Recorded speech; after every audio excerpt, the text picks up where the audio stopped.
artifices and invisible. They walked down the sunny stream,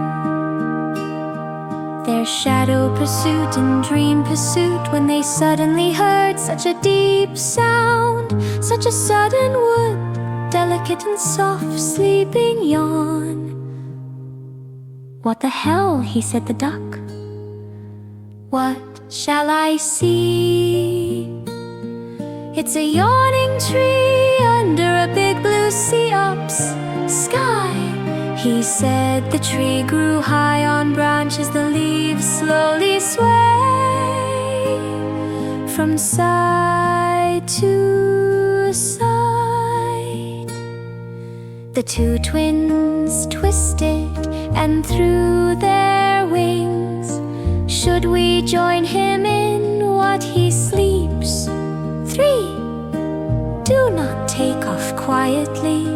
Calculate the leaves. 1, 2, 3. Good. Wind.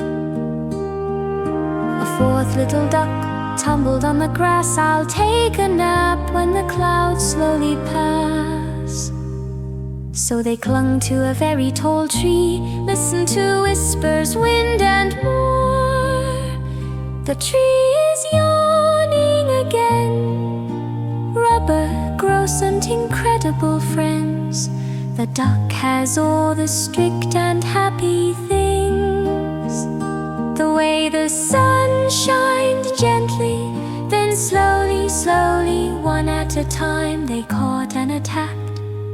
Good night. Back at the pond their day was over. The 4 small ducks and the wood are very soft.